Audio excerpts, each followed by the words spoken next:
ಎಲ್ಲರಿಗೂ ನಮಸ್ಕಾರ. ಇವತ್ತು ಬ್ಯಾಂಕ್ ನಿಫ್ಟಿಲಿ ಮತ್ತು ನಿಫ್ಟಿಲಿ ಅನಾಲಿಸಿಸ್ ನ ಮಾಡೋಣ. ಸೊ ಇವತ್ತಿನ ಮಾರ್ಕೆಟ್ ನಲ್ಲಿ ಯಾವ ರೀತಿ ಬಿಹೇವಿಯರ್ ಇತ್ತು, ಸೊ ಯಾವ ರೀತಿ ನಾವು ಟ್ರೇಡಿಂಗ್ ಸೆಟಪ್ ಅನ್ನ ಮಾಡ್ಕೊಂಡಿದ್ವಿ, ಸೊ ಯಾವ ರೀತಿ ಮಾರ್ಕೆಟ್ ನಲ್ಲಿ ಮೂವ್ಮೆಂಟ್ ಬಂದಿದೆ, ಸೊ ಅದನ್ನೆಲ್ಲ ತಿಳ್ಕೊಂಡು ಸೊ ನಾಳೆ ಮಾರ್ಕೆಟ್ ನಲ್ಲಿ ಯಾವ ರೀತಿ ಟ್ರೇಡಿಂಗ್ ಸೆಟಪ್ ನ ಮಾಡ್ಕೋಬೇಕಂತೇಳಿ ತಿಳಿಸ್ಕೊಡ್ತೀನಿ. ಓಕೆನಾ? ಸೊ ಇವಾಗ ಮಾರ್ಕೆಟ್ ನಲ್ಲಿ ಯಾವ ರೀತಿ ಮೂವ್ಮೆಂಟ್ ಅನ್ನ ಕ್ರಿಯೇಟ್ ಮಾಡ್ಕೊಂಡಿದ್ದಾರೆ ಅಂತೇಳಿ ನೋಡೋಣ, ಒಂದ್ಸಲ ತಿಳ್ಕೊಂಡ್ ಬರೋಣ. ಸೊ ಇಲ್ಲಿ ನೋಡ್ಬೋದು. ಸೊ ಇವತ್ತಿನ ಮಾರ್ಕೆಟ್ ನಲ್ಲಿ ಏನಾಗಿದೆ ಅಂದ್ರೆ, ನಾವು ಆಲ್ರೆಡಿ ಒಂದು ಟ್ರೇಡ್ ಅನ್ನ ಕೊಟ್ಟಿದ್ವಿ. ಓಕೆನಾ? ಪ್ರೀವಿಯಸ್ ಡೇ ಅಲ್ಲಿ ಒಂದು ಟ್ರೇಡ್ ಅನ್ನ ಹೇಳಿದ್ವಿ. ಇಲ್ಲಿಂದ ಮಾರ್ಕೆಟ್ ಎನಿ ಟೈಮ್ ಸೆಲ್ಲಿಂಗ್ ಆಗುತ್ತೆ ಅಂತ ಹೇಳಿದ್ವಿ. ಓಕೆನಾ? ಸೊ ಮಾರ್ಕೆಟ್ ನಲ್ಲಿ ಏನಾಗುತ್ತೆ ಅಂದ್ರೆ, ಪೊಸಿಷನ್ಸ್ ಅನ್ನ ಹೋಲ್ಡ್ ಆಗಿರೋದ್ರಿಂದ ಏನ್ ಮಾಡಿದಾರೆ ಅಂದ್ರೆ, ನೆಕ್ಸ್ಟ್ ಏನ್ ಮಾಡಿದಾರೆ ಅಂದ್ರೆ, ಅವ್ರದ್ದು ಸ್ಟಾಪ್ ಲಾಸ್ ಅನ್ನ ಹಂಟ್ ಮಾಡಿ ಟೆಂಪರರಿ ಏನ್ ಮಾಡಿದಾರೆ ಅಂದ್ರೆ ಸೆಲ್ಲಿಂಗ್ ಮಾಡಿ ಏನ್ ಮಾಡಿದಾರೆ ಅಂದ್ರೆ, ನೆಕ್ಸ್ಟ್ ಅವತ್ತೇ ಏನಾಗಿದೆ ಅಂದ್ರೆ, ಸೊ ಅದೇ ನೆಕ್ಸ್ಟ್ 2 ಕ್ಯಾಂಡಲ್ ಸೆಲ್ಲಿಂಗ್ ಆದ್ಮೇಲೆ ನೆಕ್ಸ್ಟ್ ಏನ್ ಮಾಡಿದಾರೆ ಅಂದ್ರೆ ಬೈಯರ್ಸ್ ಬಂದಿದ್ದಾರೆ. ಓಕೆನಾ?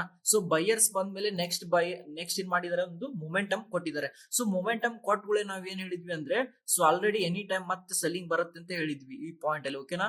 ಸೊ ಎಕ್ಸಾಕ್ಟ್ ಆಗಿ ಈ ಪಾಯಿಂಟ್ ಅಲ್ಲಿ ನೆಕ್ಸ್ಟ್ ಪ್ರೈಸ್ ಸೆಲ್ಲಿಂಗ್ ಬರುತ್ತೆ ಅಂತ ಹೇಳಿ ಗ್ರೂಪ್ ಅಲ್ಲಿ ನಾವು ಮೆಸೇಜ್ ಅನ್ನ ಹಾಕಿದ್ವಿ. ಸೊ ಅದೇ ರೀತಿ ಏನಾಗಿದೆ, ಮಾರ್ಕೆಟ್ ನಲ್ಲಿ ಸೆಲ್ಲಿಂಗ್ ನ 100 ಪಾಯಿಂಟ್ಸ್ ಏನಾಗಿದೆ, ಸೆಲ್ಲಿಂಗ್ ಆಗಿದೆ. ಓಕೆ? ಸೊ ಸೆಲ್ಲಿಂಗ್ ಆದ್ಮೇಲೆ ನೆಕ್ಸ್ಟ್ ಏನ್ ಮಾಡಿದಾರೆ ಅಂದ್ರೆ, ನಿಧಾನಕ್ಕೆ ಸ್ಲೋ ಪ್ರೈಸ್ ಆಕ್ಷನ್ ಆಗಿರೋದ್ರಿಂದ ಸೊ ಇಲ್ಲಿ ಏನ್ ಮಾಡಿದಾರೆ ಅಂದ್ರೆ, ಟ್ರೆಂಡ್ ಲೈನ್ ಬ್ರೇಕ್ಔಟ್ ಆದ್ಮೇಲೆ ನೆಕ್ಸ್ಟ್ ಏನಾಗಿದೆ, ಮಾರ್ಕೆಟ್ ನಲ್ಲಿ ಒಂದು ಮೊಮೆಂಟಮ್ ಬಂದಿದೆ. ಓಕೆ? ಸೊ ಮೊಮೆಂಟಮ್ ಬಂದ್ಮೇಲೆ ಏನಾಗಿದೆ, ತುಂಬಾ ಹಾಲ್ಟಿಂಗ್ ನಡೆದಿದೆ. ಸೊ ಈ ತರ ಸೈಡ್ ವೇಸ್ ಆಕ್ಟಿವಿಟಿ ಆಗಿದೆ. ಯಾಕಾಗಿದೆ ಅಂದ್ರೆ, ಇಲ್ಲಿ ಏನ್ ಮಾಡಿದಾರೆ ಅಂದ್ರೆ, ಇನ್ಸ್ಟಿಟ್ಯೂಷನ್ ದವ್ರು ಏನ್ ಮಾಡಿದಾರೆ ಅಂದ್ರೆ, ಪೊಸಿಷನ್ಸ್ ಅನ್ನ ಬಿಲ್ಡ್ ಮಾಡ್ಕೊಂಡಿದ್ದಾರೆ. ಅದೇ ರೀತಿ ಸೆಲ್ಲರ್ಸ್ ಕೂಡ ಪೊಸಿಷನ್ಸ್ ಅನ್ನ ಆಡ್ ಮಾಡ್ಕೊಂಡಿದ್ದಾರೆ. ಸೊ ಇಲ್ಲಿ ನೋಡಬಹುದು, ಅದೇ ರೀತಿ ಒಂದು ಸ್ಟ್ರಾಂಗ್ ಆಗಿ ಒಂದು ಮೊಮೆಂಟಮ್ ಬರುತ್ತೆ. ಸೊ ಈ ಮೊಮೆಂಟ್ ಅಲ್ಲಿ ಏನಾಗುತ್ತೆ ಅಂದ್ರೆ, ಒಂದು ದೊಡ್ಡ ಬುಲ್ಲಿಶ್ ಕ್ಯಾಂಡಲ್ ಬರುತ್ತೆ. ಇಲ್ಲೆಲ್ಲ ಏನ್ ಮಾಡ್ತಾರೆ ಅಂದ್ರೆ, ಬ್ರೇಕ್ಔಟ್ ಟ್ರೇಡರ್ಸ್ ಬರ್ತಾರೆ. ಓಕೆನಾ? ಸೊ ಇಲ್ಲೆಲ್ಲ ಬ್ರೇಕ್ಔಟ್ ಎಮೋಷನಲಿ ಬೈ ಮಾಡೋರು ಬಂದಿದ್ದಾರೆ. ಸೊ ಎಮೋಷನಲಿ ಅಗ್ರೆಸಿವ್ ಆಗಿ ಏನ್ ಮಾಡಿದಾರೆ ಅಂದ್ರೆ, ದೊಡ್ಡ ದೊಡ್ಡ ಆರ್ಡರ್ ಗಳನ್ನ ಪಂಚ್ ಮಾಡ್ಕೊಂಡಿದ್ದಾರೆ. ಪಂಚ್ ಮಾಡ್ಕೊಂಡು ಏನ್ ಮಾಡಿದ್ದಾರೆ ಅಂದ್ರೆ, ಮಾರ್ಕೆಟ್ ನಲ್ಲಿ ಮೂವ್ಮೆಂಟ್ ಅನ್ನ ಕಂಟಿನ್ಯೂಷನ್ ಮಾಡ್ಲಿಕ್ಕೆ ಆಗಲ್ಲ ಅವ್ರ ಕೈಯಲ್ಲಿ. ಓಕೆ? ಸೊ ಅಲ್ಲಿ ಏನಾಗುತ್ತಂದ್ರೆ, ಒಂದು 1000 ಲಾಟ್ ಅಂತ ಹೇಳಿ ಕರಿತೀವಿ. ಓಕೆನಾ? 1000 ಲಾಟ್ ಅಲ್ಲಿ ಸ್ಟಾಪ್ ಲಾಸ್ ಅನ್ನ ಹಂಟ್ ಮಾಡಿದ್ದಾರೆ ಇನ್ಸ್ಟಿಟ್ಯೂಷನ್ ದವರು. ಸ್ಟಾಪ್ ಲಾಸ್ ಅನ್ನ ಹಂಟ್ ಮಾಡಿದ್ಮೇಲೆ ನೆಕ್ಸ್ಟ್ ಏನಾಗುತ್ತೆ ಅಂದ್ರೆ, ಒಂದು ಸ್ಟ್ರಾಂಗ್ ಸೆಲ್ಲಿಂಗ್ ಕ್ಯಾಂಡಲ್ ಬರುತ್ತೆ. ಓಕೆ? ಈ ಸ್ಟ್ರಾಂಗ್ ಸೆಲ್ಲಿಂಗ್ ಕ್ಯಾಂಡಲ್ ದಲ್ಲಿ ಏನಾಗುತ್ತೆ ಅಂದ್ರೆ, ಅಗ್ರೆಸಿವ್ ಆಗಿ ಸೆಲ್ಲರ್ಸ್ ಕೂಡ ಪಾರ್ಟಿಸಿಪೇಷನ್ ಮಾಡ್ತಾರೆ. ನೆಕ್ಸ್ಟ್ ಮಾರ್ಕೆಟ್ ನಲ್ಲಿ ಇದೇನು ಈ ಕ್ಯಾಂಡಲ್ ದಲ್ಲಿ ಬೈ ಮಾಡಿದಾರಲ್ಲ, ಇವೆರಡು ಕ್ಯಾಂಡಲ್ ದಲ್ಲಿ, ಸೊ ಅವ್ರು ಏನ್ ಮಾಡ್ತಾರೆ ಅಂದ್ರೆ, ಅವ್ರದ್ದು ಸ್ಟಾಪ್ ಲಾಸ್ ಅನ್ನ ಹಂಟ್ ಮಾಡಿ ಇಲ್ಲೇ ಪ್ರೈಸ್ ಅನ್ನ ಹೋಲ್ಡ್ ಮಾಡಿ ಇಲ್ಲಿ ಕ್ಲೋಸ್ ಮಾಡಿದ್ದಾರೆ. ಓಕೆ? ಸೊ ಈ ರೀತಿ ಮಾರ್ಕೆಟ್ ನಲ್ಲಿ ಬಿಹೇವಿಯರ್ ಅನ್ನ, ಯಾವ ರೀತಿ ಕಂಡೀಷನ್ಸ್ ಅನ್ನ ಕಂಟ್ರೋಲ್ ಮಾಡ್ತಿದ್ದಾರೆ ಮಾರ್ಕೆಟ್ ನಲ್ಲಿ, ಇವನ್ನೆಲ್ಲ ತಿಳ್ಕೊಬೇಕಾಗುತ್ತೆ. ಮೊದ್ಲೇ ಅಡ್ವಾನ್ಸ್ ಆಗಿ ನಾವು ಏನೇನೆಲ್ಲ ಆಗ್ತಿದೆ ಅಂತೇಳಿ ಆರ್ಡರ್ ಫ್ಲೋ ಮುಖಾಂತರ ನಾವು ತಿಳ್ಕೊಬಹುದು. ಓಕೆ? ಸೊ ಈ ರೀತಿ ಕಂಡೀಷನ್ಸ್ ಇರುವಾಗ ನಾವು ಯಾವ ರೀತಿ ಟ್ರೇಡಿಂಗ್ ಸೆಟಪ್ ಅನ್ನ ಮಾಡ್ಕೋಬೇಕು ಅಂತೇಳಿ ತುಂಬಾ ಇಂಪಾರ್ಟೆಂಟ್ ಆಗುತ್ತೆ ಬ್ಯಾಂಕ್ ನಿಫ್ಟಿಲಿ. ಓಕೆ? ಸೊ ಆಲ್ರೆಡಿ ನೋಡಬಹುದು, ಇಲ್ಲೆಲ್ಲ ಯಾರೆಲ್ಲ ಬೈ ಮಾಡಿದ್ದಾರೆ, ಸೊ ಅವ್ರದೆಲ್ಲ ಕೂಡ ಏನಾಗಿದೆ, ಸ್ಟಾಪ್ ಲಾಸ್ ಅನ್ನ ಹಂಟ್ ಮಾಡಿ ಇಲ್ಲಿ ಕ್ಲೋಸ್ ಮಾಡ್ಕೊಂಡಿದ್ದಾರೆ. ಸೊ ನಾಳೆ ಮಾರ್ಕೆಟ್ ನಲ್ಲಿ ಯಾವ ರೀತಿ ಟ್ರೇಡ್ ಸೆಟಪ್ ಇರುತ್ತೆ ಅಂದ್ರೆ, ನೆಕ್ಸ್ಟ್ ಮಾರ್ಕೆಟ್ ಇದೇನು ಸ್ಟ್ರಾಂಗ್ ಸೆಲ್ಲಿಂಗ್ ಆಗಿದೆಯಲ್ಲ, ನೆಕ್ಸ್ಟ್ ನಾವು ಅನ್ಕೊಂಡಂಗೆ ಏನಾಗಬೇಕು, ಇದು ಪುಲ್ ಬ್ಯಾಕ್ ಹೋಗ್ಬೇಕಾಗತ್ತೆ ಈ ರೀತಿ. ಓಕೆ? ಸೊ ಈ ಪುಲ್ ಬ್ಯಾಕ್ ಅಲ್ಲಿ ನಾವು ಏನ್ ಮಾಡಬಹುದು, ಸೆಲ್ಲಿಂಗ್ ಅನ್ನ ಮಾಡಬಹುದು. ಎಲ್ಲಿವರೆಗೂ ಬರುತ್ತೆ ಅಂದ್ರೆ, ಫಸ್ಟ್ ಟಾರ್ಗೆಟ್ ಬಂದ್ಬಿಟ್ಟು ಎಲ್ಲಿಗೆ ಅಂದ್ರೆ 54,200 ಬರ್ಬೇಕಾಗತ್ತೆ ಫಸ್ಟ್ ಟಾರ್ಗೆಟ್. ಓಕೆ? ಸೊ ಅದೇ ರೀತಿ ಸೆಕೆಂಡ್ ಟಾರ್ಗೆಟ್ ಎಲ್ಲಿ ಬರ್ಬೇಕಂದ್ರೆ 54,000 ಗೆ ಬರ್ಬೇಕಾಗತ್ತೆ. ಓಕೆ?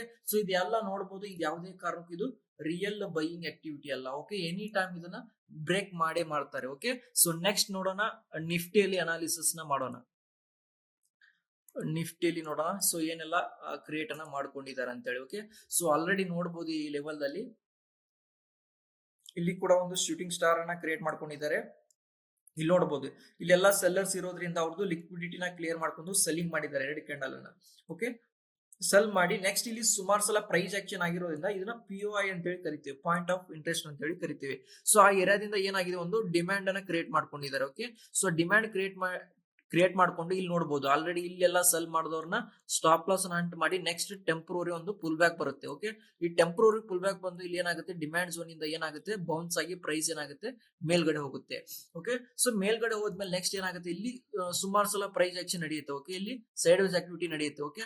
ಸೊ ಇಲ್ಲೆಲ್ಲ ಏನಾಗಿರ್ತಾರೆ ಅಂದ್ರೆ, ಬೈಯರ್ಸ್ ಎಲ್ಲ ಬೈಯರ್ನ ಟ್ರ್ಯಾಪ್ ಮಾಡಿ ನೆಕ್ಸ್ಟ್ ಏನ್ ಮಾಡಿದ್ದಾರೆ ಅಂದ್ರೆ, ಒಂದು ಸ್ಟ್ರಾಂಗ್ ಸೆಲ್ಲಿಂಗ್ ಅನ್ನ ಮಾಡಿ ಇಲ್ಲಿ ಹೋಲ್ಡ್ ಮಾಡಿದ್ದಾರೆ. ಸೊ ಈ ರೀತಿ ಹೋಲ್ಡ್ ಮಾಡಿದ್ಮೇಲೆ ನಾವು ನಿಫ್ಟಿಲಿ ಯಾವ ರೀತಿ ಟ್ರೇಡ್ ಸೆಟಪ್ ಮಾಡ್ಕೋಬೇಕಂದ್ರೆ, ಓಕೆ, ಅಬ್ಸರ್ವ್ ಮಾಡಿ, ಇಲ್ಲಿ ಪ್ರೈಸ್ ಏನಾಗಬೇಕಂದ್ರೆ, ಇದೇ ಪಾಯಿಂಟ್ ಇಂದ ಪ್ರೈಸ್ ಇಲ್ಲಿ ಕೆಳಗಡೆ ಬರ್ಬೇಕಾಗತ್ತೆ. ಓಕೆನಾ? ಸೊ ಇಲ್ಲಿ ಕೆಳಗಡೆ ಬಂದಾಗ ನಾವು ಏನ್ ಮಾಡ್ಬೇಕು, ಒಂದು ಸ್ಟ್ರಾಂಗ್ ಸೆಲ್ಲಿಂಗ್ ಆದಾಗ ಇಲ್ಲಿ ನೋಡ್ಬೇಕಾಗಿರೋ ಒಂದು ಸ್ಟ್ರಾಂಗ್ ಬೈಯಿಂಗ್ ಕ್ಯಾಂಡಲ್ ಬರ್ಬೇಕಾಗತ್ತೆ. ಎರಡು ಸ್ಟ್ರಾಂಗ್ ಬೈಯಿಂಗ್ ಕ್ಯಾಂಡಲ್ ಬಂದು ನೆಕ್ಸ್ಟ್ ಒಂದು ಪುಲ್ ಬ್ಯಾಕ್ ಬರಬೇಕಾಗುತ್ತೆ. ಓಕೆ, ಈ ಪುಲ್ ಬ್ಯಾಕ್ ಅಲ್ಲಿ ನಾವು ಏನ್ ಮಾಡ್ಬೇಕಂದ್ರೆ ಬೈ ಸೈಡ್ ಅನ್ನ ನೋಡಬಹುದು. ಸೊ ಫಸ್ಟ್ ಟಾರ್ಗೆಟ್ ಬಂದ್ಬಿಟ್ಟು ಎಲ್ಲಿಗಂದ್ರೆ 24,960 ಬರುತ್ತೆ. ಸೆಕೆಂಡ್ ಟಾರ್ಗೆಟ್ ಬಂದ್ಬಿಟ್ಟು 25,020 ವರೆಗೂ ಹೋಗುವಂತ ಚಾನ್ಸಸ್ ಇರುತ್ತೆ ನಿಫ್ಟಿಯಲ್ಲಿ. ಓಕೆ, ಸೊ ಈ ರೀತಿ ನಾವು ಏನ್ ಮಾಡ್ಬೇಕಂದ್ರೆ ಟ್ರೇಡಿಂಗ್ ಸೆಟಪ್ ನ ಮಾಡ್ಕೋಬೇಕಾಗತ್ತೆ. ಅದೇ ರೀತಿ ಸೆಕೆಂಡ್ ಟ್ರೇಡಿಂಗ್ ಸೆಟಪ್ ಎಲ್ಲಿ ಇರುತ್ತೆ ಅಂದ್ರೆ ಇಲ್ಲಿ ಅಗ್ರೆಸಿವ್ ಆಗಿ ಈ ತರ ಸೆಲ್ಲಿಂಗ್ ಆಗ್ಬೇಕಾಗತ್ತೆ. ಓಕೆನಾ, ಅಗ್ರೆಸಿವ್ ಸೆಲ್ಲಿಂಗ್ ಆದ್ಮೇಲೆ ನಾವು ಈ ಲೆವೆಲ್ ಅಲ್ಲಿ ಏನ್ ಮಾಡ್ಬೇಕಂದ್ರೆ ಒಂದು ಸ್ಟ್ರಾಂಗ್ ಬೈಯಿಂಗ್ ಕ್ಯಾಂಡಲ್ ನೋಡ್ಬೇಕಾಗತ್ತೆ. ಓಕೆ, ಈ ತರ ಒಂದು ಸ್ಟ್ರಾಂಗ್ ಬೈಯಿಂಗ್ ಕ್ಯಾಂಡಲ್ ಬಂದು ನೆಕ್ಸ್ಟ್ ಅದ್ರದ್ದು ಫಾಲೋ ಥ್ರೂ ಬರ್ಬೇಕಾಗತ್ತೆ. ಫಾಲೋ ಥ್ರೂ ಬಂದ್ಮೇಲೆ ನೆಕ್ಸ್ಟ್ ಒಂದು ಪುಲ್ ಬ್ಯಾಕ್ ಬರುತ್ತಲ್ಲ, ಸೊ ಅವಾಗ ನಾವ್ ಏನ್ ಮಾಡ್ಬೇಕು, ಒಂದು ಸ್ಮಾಲ್ ರಿಸ್ಕ್ ಅನ್ನ ಇಟ್ಕೊಂಡು ನೆಕ್ಸ್ಟ್ ಏನ್ ಮಾಡ್ಬೋದು ಅಂದ್ರೆ ಫಸ್ಟ್ ಟಾರ್ಗೆಟ್ ಅನ್ನ ಎಲ್ಲಿವರೆಗೂ ಸೆಟ್ ಮಾಡಬಹುದು ಅಂದ್ರೆ 24,920 ವರೆಗೂ ಬರುವಂತ ಚಾನ್ಸಸ್ ಇರುತ್ತೆ. ಅದೇ ರೀತಿ ಸೆಕೆಂಡ್ ಟಾರ್ಗೆಟ್ ಬಂದ್ಬಿಟ್ಟು 24,960 ವರೆಗೂ ಬರುವಂತ ಚಾನ್ಸಸ್ ಇರುತ್ತೆ. ಓಕೆ, ಈ ರೀತಿ ನಾವು ಏನ್ ಮಾಡ್ಬೇಕಂದ್ರೆ ನಿಫ್ಟಿಲಿ ಈ ರೀತಿ ಟ್ರೇಡ್ ಸೆಟಪ್ ಮಾಡ್ಕೊಂಡು ಟ್ರೇಡ್ ಅನ್ನ ಮಾಡಬಹುದು. ಓಕೆ, ಈ ರೀತಿ ನೀವು ಇನ್ ಡೆಪ್ತ್ ಆಗಿ ಅನಾಲಿಸಿಸ್ ನ ಮಾಡ್ಕೊಂಡು ಪ್ರೀ ಮಾರ್ಕೆಟ್ ಅನ್ನ ಪ್ರತಿಯೊಬ್ರು ಮಾಡ್ಬೇಕಾಗತ್ತೆ. ಓಕೆ, ಸೊ ಮಾರ್ಕೆಟ್ ನಲ್ಲಿ ಏನೆಲ್ಲ ಆಗ್ತಿದೆ, ಸೊ ಮಾರ್ಕೆಟ್ ಯಾಕೆ ಈ ತರ ಬಿಹೇವಿಯರ್ ಮಾಡ್ತಿದೆ, ಎಲ್ಲರೂ ಬೈಯಿಂಗ್ ಹೋಗ್ತಾ ಇದ್ದಾರೆ. ಓಕೆ, ಸೊ ಬೈಯಿಂಗ್ ಹೋಗ್ಬೇಕಂದ್ರೆ ರೀಸನ್ ಬೇಕಲ್ವಾ, ಸೊ ಅದಕ್ಕೆ ರೀಸನ್ ಇರಬೇಕಾಗತ್ತೆ. ಓಕೆ, ನ್ಯೂಸ್ ಬೇಸ್ ಯಾವುದೇ ಕಾರಣಕ್ಕೂ ಟ್ರೇಡಿಂಗ್ ಅನ್ನ ಮಾಡ್ಲಿಕ್ಕೆ ಹೋಗ್ಬೇಡಿ.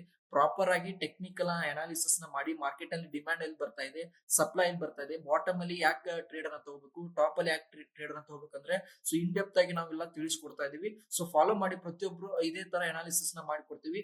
ಥ್ಯಾಂಕ್ ಯು ಸೋ ಮಚ್, ಎಲ್ಲರಿಗೂ ಧನ್ಯವಾದಗಳು.